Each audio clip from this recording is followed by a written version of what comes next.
तो first example है reaction of iron with water.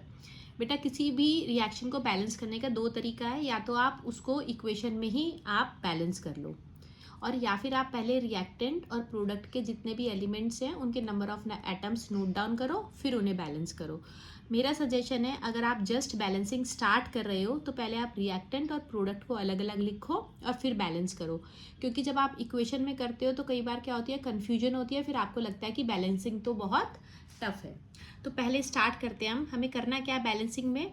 Balancing में बेसिकली हमें करना क्या होता है कि रिएक्टेंट में हमारे किसी भी एलिमेंट के जितने एटम हैं उतने ही हमारे प्रोडक्ट साइड में होने चाहिए, ठीक है। तो उसी को हम कैसे करते हैं, मल्टीप्लाई करके करते हैं। आप इसमें माइनस या प्लस नहीं करोगे, आप खाली मल्टीप्लाई करोगे। फर्स्ट स्टेप क्या है, रिएक्टेंट और प्रोडक्ट में जो जो एलिमेंट्स हैं उन्हें नोट करेंगे। हमारा क्या है, आयरन है, हाइड्रोजन है और ऑक्सीजन है, ठीक है।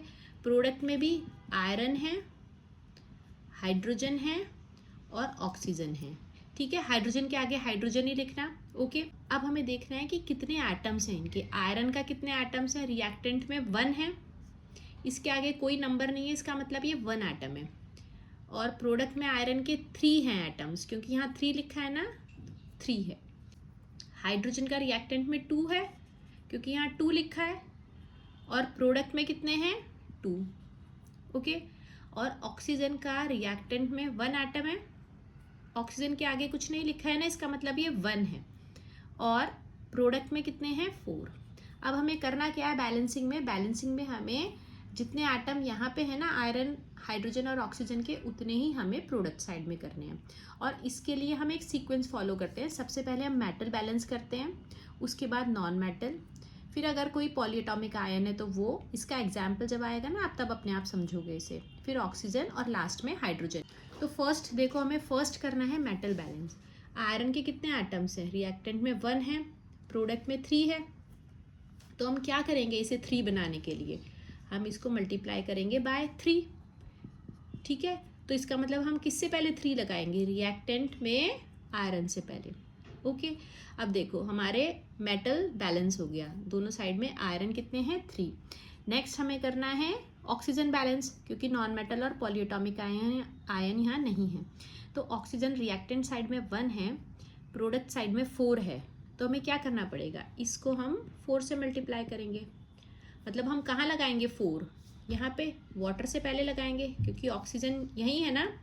जब हम वाटर से पहले 4 लगाएंगे, आप यहाँ या यहाँ नहीं लगाओगे, आप पूरे वाटर के मॉलिक्यूल से पहले 4 लगाओगे। तो ये 4 हमारा हाइड्रोजन से भी मल्टीप्लाई होगा और ऑक्सीजन से भी मल्टीप्लाई होगा, ठीक है। तो ऑक्सीजन 4 हुई, मगर साथ साथ में हमारा हाइड्रोजन भी कितना हो गया, 4 से मल्टीप्लाई होके 8 हो गया। अब आप चेक करो, आयरन रिएक्टेंट में भी 3 है, प्रोडक्ट में भी 3 है, ऑक्सीजन रिएक्टेंट में 4 है, प्रोडक्ट में भी 4 है, मगर हाइड्रोजन जो है रिएक्टेंट में 8 है, प्रोडक्ट में 2 है। तो हम क्या करेंगे, इसको मल्टीप्लाई करेंगे हम 4 से, तो ये 8 बन जाएगा। इसका मतलब हम यहाँ 4 लगाएंगे। अब क्या हो जाएगा, 4 2 जा 8। अब चेक करो, आयरन 3 3, हाइड्रोजन 8 8, ऑक्सीजन 4 4। तो ये रिएक्शन क्या हो गया, हमारा बैलेंस। सेकेंड एग्जाम्पल है reaction of lead nitrate with potassium iodide. बनता क्या है हमारा, लेड आयोडाइड और पोटेशियम नाइट्रेट। ये आपकी बुक का एग्जाम्पल है। और ये कौन से टाइप का रिएक्शन है, ये डबल डिस्प्लेसमेंट रिएक्शन है। और यहाँ पे क्या फॉर्म होता है, प्रेसिपिटेट। अगर आपको ध्यान हो तो येलो कलर का प्रेसिपिटेट फॉर्म होता है लेड आयोडाइड का।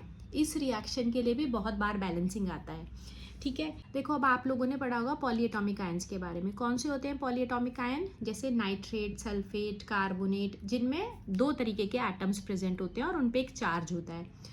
अगर इस तरीके के आयंस आपके रिएक्टेंट और प्रोडक्ट साइड दोनों में हैं, ठीक है, ऐसा नहीं है कि खाली रिएक्टेंट में और प्रोडक्ट में नहीं हो। अगर ये इस टाइप के आपके जो पॉलीएटॉमिक आयन है रिएक्टेंट और प्रोडक्ट साइड दोनों में हैं, तो आपको ना इन्हें सेपरेटली बैलेंस नहीं करना है, कि नाइट्रोजन और ऑक्सीजन को सेपरेटली बैलेंस नहीं करना है। आप NO3 को एज अ ग्रुप ही बैलेंस करो।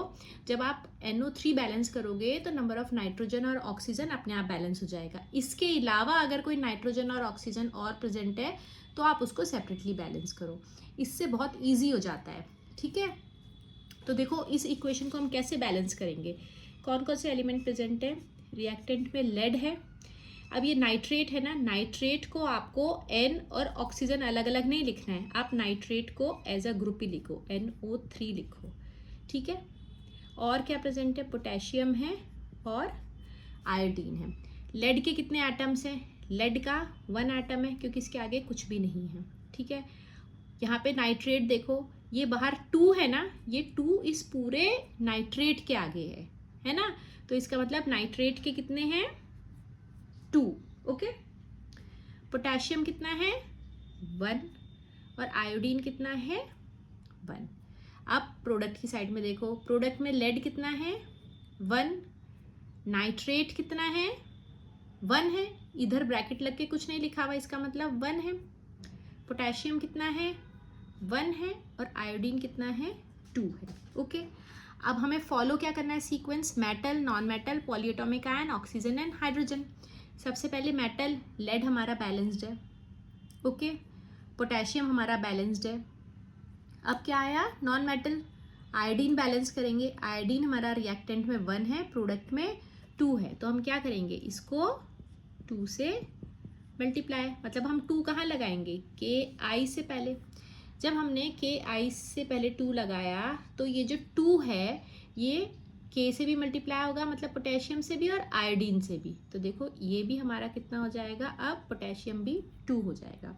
अब वापस चेक करेंगे, हर बार मल्टीप्लिकेशन के बाद में आपको चेक करना है। लेड हमारा 1 बैलेंस है। दूसरा क्या है हमारा, पोटेशियम। अब हम मेटल देखेंगे ना, पहले हमें मेटल्स बैलेंस करनी है, तो फर्स्ट मेटल क्या है, लेड बैलेंस है। पोटेशियम रिएक्टेंट में 2 है, प्रोडक्ट में 1 है, तो हम इसे क्या करेंगे, मल्टीप्लाई बाय 2 करेंगे, मतलब 2 कहाँ जाएगा, पोटेशियम नाइट्रेट से पहले। अब ये पोटेशियम से भी मल्टीप्लाई होगा और नाइट्रेट से भी मल्टीप्लाई होगा, तो हमारा जो नाइट्रेट है ये भी कितना हो गया, 2, ओके। अब वापस से चेक करो, देखो पहले मेटल चेक करने हैं, लेड 1, पोटेशियम 2, आयोडीन 2 और नाइट्रेट 2, तो ये रिएक्शन क्या हो गया, बैलेंस हो गया। अब नेक्स्ट रिएक्शन क्या है, reaction of barium hydroxide with ammonium chloride. हमारा क्या फॉर्म हो रहा है, बेरियम क्लोराइड और अमोनियम हाइड्रोक्साइड। ये आपका कब आता है, ये रिएक्शन है आपका एंडोथर्मिक रिएक्शन का एग्जाम्पल है, जो आपकी बुक में दिया गया है ना। इसमें कौन से आयन प्रेजेंट है, पॉली एटॉमिक आयन प्रेजेंट है। देखो एक तो कौन सा पॉली एटॉमिक आयन है, OH, रिएक्टेंट की साइड भी है, प्रोडक्ट की साइड भी है, तो हम OH को ऐसे ही बैलेंस कर लेंगे एज अ ग्रुप। और अमोनियम रिएक्टेंट की साइड भी है और प्रोडक्ट की साइड भी है, तो हम इसमें भी नाइट्रोजन और हाइड्रोजन को अलग बैलेंस नहीं करेंगे। तो आप पहले नोट डाउन करते हैं कि कौन कौन से एलिमेंट का कितने एटम है रिएक्टेंट और प्रोडक्ट में। फर्स्ट क्या है, इसमें बेरियम है, हम सेकेंड हाइड्रोक्साइड लिखेंगे, हम इसे ऐसे ही बैलेंस करेंगे। थर्ड क्या लेंगे हम, अमोनियम, और फोर्थ है हमारा क्लोरीन, ओके। अब देखो बेरियम के रिएक्टेंट में कितना एटम है, 1 है। हाइड्रोक्साइड ब्रैकेट के बाहर 2 है ना, तो 2 OH ग्रुप है। अमोनियम के बाहर कुछ नहीं है, ठीक है, तो ये कितना है, 1 है, और क्लोरीन भी 1 है। अब प्रोडक्ट में देखो, प्रोडक्ट में बेरियम 1 है, हाइड्रोक्साइड कितना है प्रोडक्ट में, यहाँ कुछ नहीं है ना ब्रैकेट के बाहर, मतलब ये भी 1 है। अमोनियम 1 है, और क्लोरीन देखो ये कितना है, BaCl2, मतलब 2 है, ठीक है। तो अब बैलेंसिंग के लिए हमें क्या सीक्वेंस फॉलो करना है, वही मेटल, नॉन मेटल, ठीक है। तो सबसे पहले हम क्या करेंगे, बेरियम देखेंगे, बेरियम मेटल है, ये बैलेंस्ड है, इसमें हमें कुछ नहीं छेड़ना। अब सेकंड क्या करना है हमें, नॉन मेटल यहाँ कौन सा है, क्लोरीन है, तो हम क्लोरीन को बैलेंस करेंगे। क्लोरीन रिएक्टेंट में 1 है, प्रोडक्ट में 2 है, क्या करेंगे, इसको मल्टीप्लाई बाय 2, मतलब कहाँ पे आएगा 2, इधर है ना। अमोनियम क्लोराइड से पहले आएगा 2, अब ये अमोनियम से भी मल्टीप्लाई होगा और क्लोरीन से भी, तो क्या होगा, इसको भी हम 2 से मल्टीप्लाई करेंगे, फाइन। अब हर बार मल्टीप्लिकेशन के बाद में हमें क्या करना है, चेक करना है। तो देखो बेरियम 1, क्लोरीन 2, अब किन का नंबर है, पॉलीएटॉमिक आयन का, ओके। तो देखो OH कितना है यहाँ पे, रिएक्टेंट में 2 है, प्रोडक्ट में 1 है, तो हम इसे क्या करेंगे, 2 से मल्टीप्लाई करेंगे, मतलब अमोनियम हाइड्रोक्साइड से पहले 2 लगा देंगे। अब ये अमोनियम से भी मल्टीप्लाई होगा और हाइड्रोक्साइड से भी मल्टीप्लाई होगा, तो अब हमें इसे अमोनियम से भी मल्टीप्लाई करना पड़ेगा ना, तो अमोनियम भी 2 हो गया। अब आप चेक करो कि बैलेंस हुआ रिएक्शन। बेरियम 1 1 बैलेंस्ड है, क्लोरीन 2 2 बैलेंस्ड है, हाइड्रोक्साइड 2 2 बैलेंस्ड है और अमोनियम 2 2 बैलेंस्ड है। बेटा सब रिएक्शंस अगर आप इस तरीके से लिख के करोगे ना, सब बैलेंस हो जाएंगी, कोई बैलेंसिंग की रिएक्शन कोई भी टफ नहीं होती।